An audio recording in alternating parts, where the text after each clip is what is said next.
are dangerous, especially when certain public officials are chest thumping that they have the so-called system and the deep state to manipulate the election.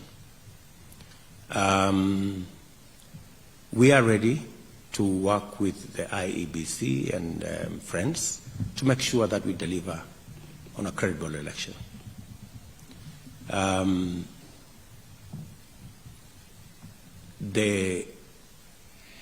We expect that everybody who is concerned, including the EU, to try and get as much detail as possible, both from the IEBC and from these public officials, on what this all is about and how did close to 1 million names disappear from the register.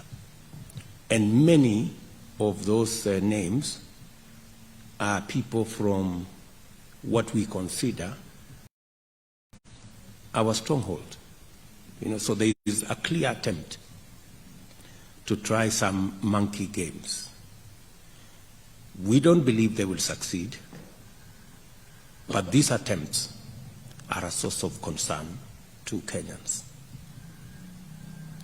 So I think that's one issue I didn't raise. Let me allow the rest of my team to speak to.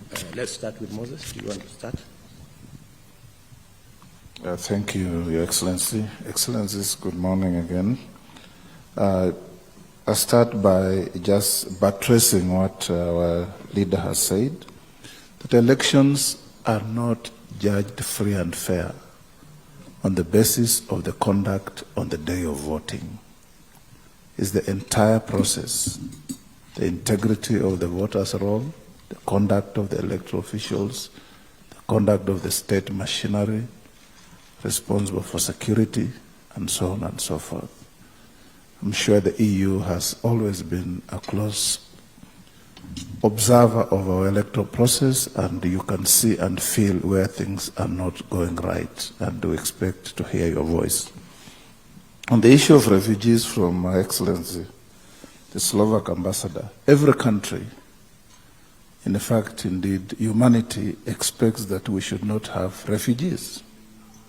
That's the ideal situation.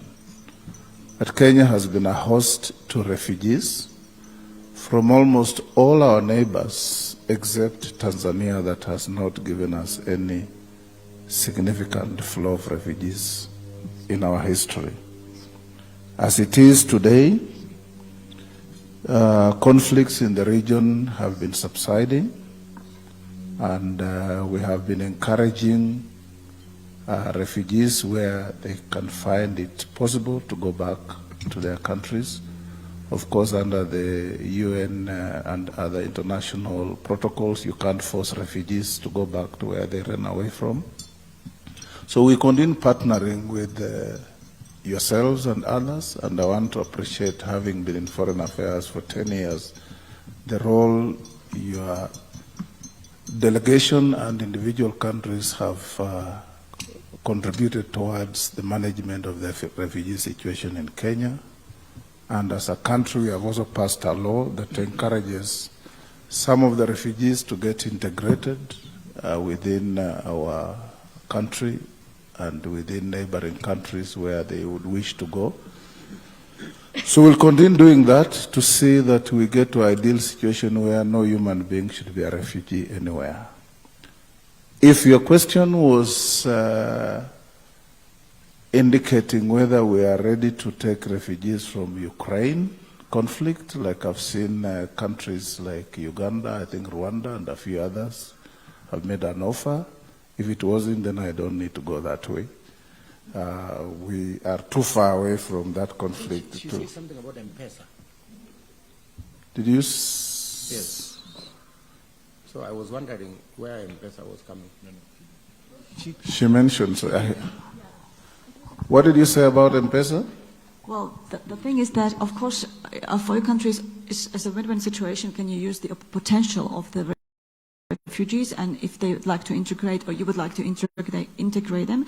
But currently, the situation is that they have some difficulties, practically wise, to do so into your society. One of them being, of course, having different conditions. They cannot, for example, use M-Pesa yet. In order to use the best of the digitalization, to have flying electronic money, in order to, whether you plan, this was just a specific example. My interest was whether you are planning to have something specific on the table within the strategy to integrate or make it easier for the refugees who would like to integrate. I think on that score, we've just passed the refugee bill, yeah?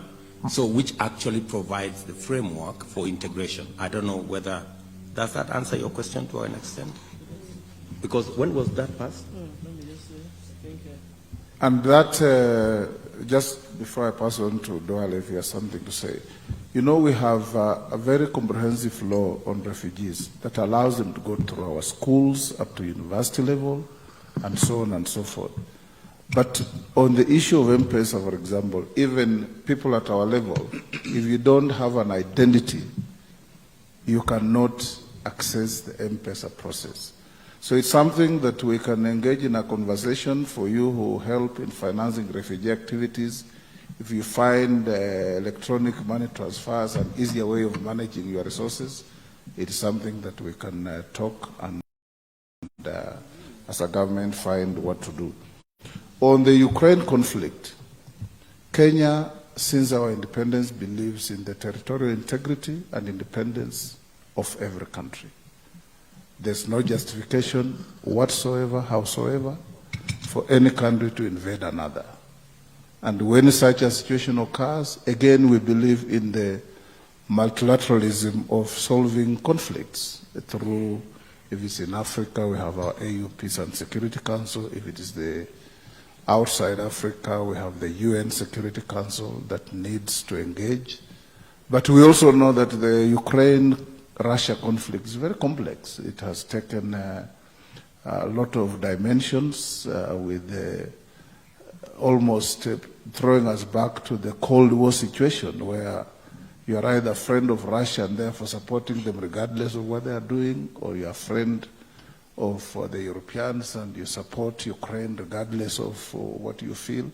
We as Kenya have always stood for territorial integrity, respect for every country and its independence. And that position has not changed, may not change, I believe. And we shall stand as Kenya Kwanza government, when we form government, for that respect of each country. Thank you.